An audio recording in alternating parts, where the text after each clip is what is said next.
잠언 24장의 말씀은 우리에게 악한 자가 자신만의 형통을 위해서 살아가는 모습을 보게 되는데, 그렇게 하여서 자신을 더 높이고 또 다른 사람을 허무는 그런 일을 할 때에 그 잘됨을, 악한 사람의 형통함을 부러워하지 말아라 라고 말씀하고 있습니다.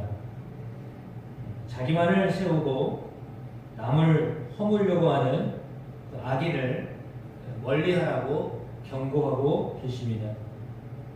그래서 지혜자들의 교훈집 22장 17절에서 24장 34절에 강조하는 아주 중요한 주제 가운데 하나입니다.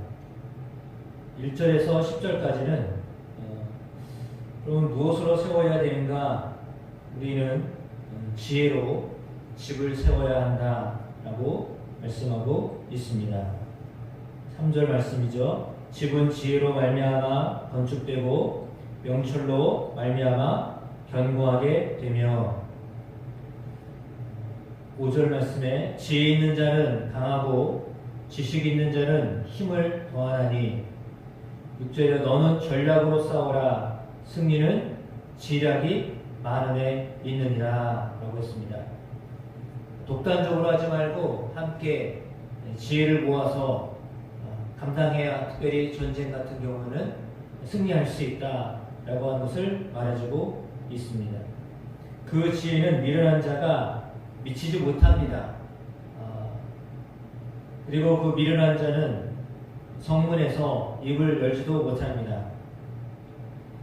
악행을 꾀하는 사람을 일컬어서 사악한 자다라고 말하는데, 미련한 자의 생각은 죄이고 거만한 사람에게는 사람들이 그를 미워한다라고 말씀하고 있습니다. 그리고 10절 말씀에 보니까 이런 말씀이 나와 있습니다. 내가 만일 환난 날에 낙담하면 내 힘이 미약함을 보이는 것이다 라고 했습니다. 어려울 때 낙심하는 것, 낙담하는 것, 그 힘이 미약함을 보이는 것이다 라고 했습니다. 사람은 힘든 일이 생기면 자신의 힘이 없다라고 하는 것을 깨닫습니다. 아무것도 할 수 없구나, 약한 존재구나 라고 하는 걸 깨닫습니다. 그래서 어찌 보면 환난을 당하였을 때 자기의 힘, 자기의 능력, 그것을 바라보는 사람은 말 그대로 낙심하고 일어서기가 어렵습니다. 하지만 그 환난할 때 강대하신 하나님을 바라보고 기도할 수 있는 사람은 자신의 힘이 연약함을 알지만, 그러나 자기를 도우시는 하나님이 강대하심을 알기에 그 환난을 이길 수가 있습니다. 따라서 어려움을 당할 때 진실로 우리 안에 믿음이 있는가 없는가를 점검할 수 있습니다. 우리가 어렵더라도 우리의 힘의 미약함을 보지 아니하고 여호와 하나님의 강대하심을 바라보고 하나님의 지혜를 바라보고 그렇게 하나님께 구하는 자세로 살아가면 하나님 반드시 절망이 아니라 그 속에 장래가 있고 꿈이 있고 미래가 있다라고 하는 것을 우리에게 가르쳐 주심을 믿습니다. 그리고는 11절 말씀에 너는 사망으로 끌려가는 자를 건져주며 살육을 당하게 된 자를 구원하지 아니하려고 하지 말아라 말하고 있습니다.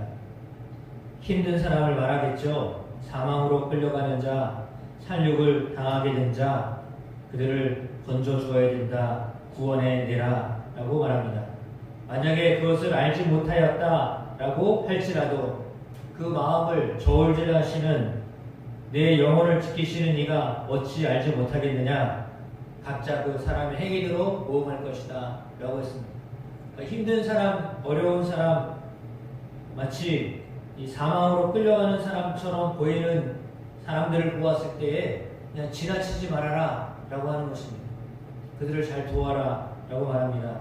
왜냐하면 하나님이 우리의 마음을 다 보고 계시기 때문이다 라고 했거든요.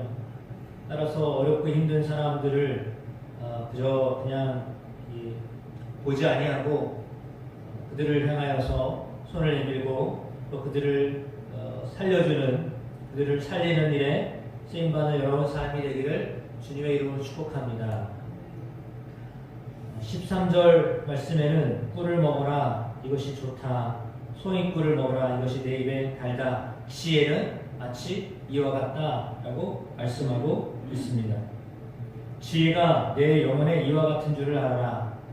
이것을 얻을 때 너에게 장래가 있겠고 내 소망이 끊어지지 아니할 것이다 라고 말씀하고 있습니다. 어제 안현숙 집사님 신방을 오전에 갔습니다.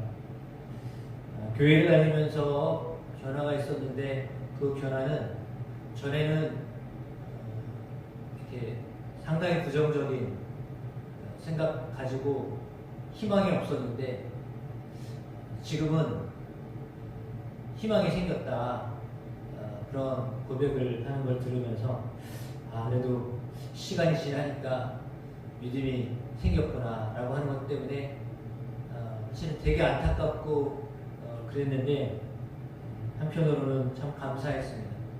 그래도 하나님이 지켜주고 계시구나, 그 마음을 붙들고 계시구나 라고 하는 것 때문에 하나님께 감사하는 시간을 가졌었습니다. 이렇게 사람의 성향상 힘들고 어려우면 그저 좀 부정적인 생각들로 가득하기가 쉽거든요. 미래가 안 보이고 그냥 절망하기가 쉽습니다. 그런데 믿음이 들어가고 하나님이 그 안에 역사하시니까 그 어려울 때에도 그렇게 어렵게 살면서도 소망이 생기는 것입니다. 따라서 오늘 말씀에 나와 있는 것처럼 지혜가 있으면 장래가 보이고 그리고 그 소망이 끊어지지 아니하는 것입니다. 하나님을 믿는 사람들의 삶은 바로 그런 것이죠. 그래서 환난 날에도 결코 낙담하지 않는 것입니다. 하나님을 바라보기 때문이죠.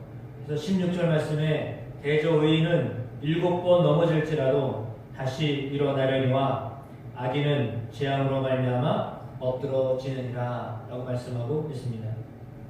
잘 알고 있고 또 어쩌면 이 말씀을 붙잡고 또 사시는 분들이 계시려고 믿습니다.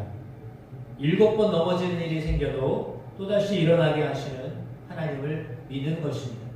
넘어지지 않는 것이 아니라 넘어져도 다시 일어나게 하시는 하나님이 계시기 때문이죠. 그래서 재앙이 온다 할지라도 그 재앙 때문에 넘어지지 아니합니다. 그러나 악인은 그 재앙으로 말미암아 엎드러진다고 했습니다. 그러면서도 하나님은 우리에게 어떠한 성숙한 삶을 살기를 원하시는가? 17절 말씀에 내 원수가 넘어질 때 즐거워하지 말며 그가 엎드러질 때 마음에 기뻐하지 말라. 여호와께서 이것을 보시고 기뻐하지 아니하사 그의 진노를 그에게서 옮기실까 두려우니라 라고 했습니다. 아무리 원수라도 그가 넘어질 때, 그가 엎드러질 때 그것을 기뻐하거나 즐거워하지 말아라 라고 말씀하십니다. 행악자들로 인해서 분을 품지 말아라. 악인의 형통함을 부러워하지 말아라 라고 말씀하고 있습니다. 물론 그들에게는 장래가 없습니다. 그들의 등불은 꺼질 것입니다. 그럼 오늘 본문에도 나와 있는 것처럼 남들이 잘 안 되는 것 때문에, 잘 되는 것 때문에 부러워할 것도 없고 남들이 넘어지는 것 때문에 그걸 또 기뻐할 일도 없다라고 말씀하고 있는 것입니다. 그래서 넘어지고 쓰러지는 자 이렇게 세워주고 사망으로 가는 자 그를 그냥 붙들어주고 구원하여 내고 그렇게 해야 된다. 그가 원수일지라도, 그가 어떤 악한 자라도 구원해 내야 된다라고 하는 것이 하나님이 우리에게 기대하시는 삶입니다. 따라서 세우는 자가 되어야 된다라고 하는 것입니다. 악한 사람의 형통함을 부러워하지 말고 원수라 할지라도 그가 무너지는 것을 볼 때, 넘어지는 것을 볼 때, 엎드러지는 것을 볼 때 기뻐하지 말고 오히려 그들의 어떤 잘되는 것, 행악자들의 잘되는 것 때문에 분을 품지 말고, 왜? 그것을 허락하신 하나님이 계시기 때문입니다. 따라서 그들의 형통함도 부러워하지 말고, 그러나 오직 여호와 하나님을 경외하여라, 왕을 경외하여라, 이렇게 말씀하고 있습니다. 그리고 반역자와 더불어 사귀지 말며 그들에게는 재앙이 속히 임하게 될 것이다 라고 말하며 질서 있는 삶을 살 것을 우리에게 권면해 주고 있습니다. 그렇다면 우리는 어떤 사람으로 살아야 할 것입니까? 오늘 말씀처럼 지혜 있는 사람으로 살아야 합니다. 그 지혜 있는 삶이란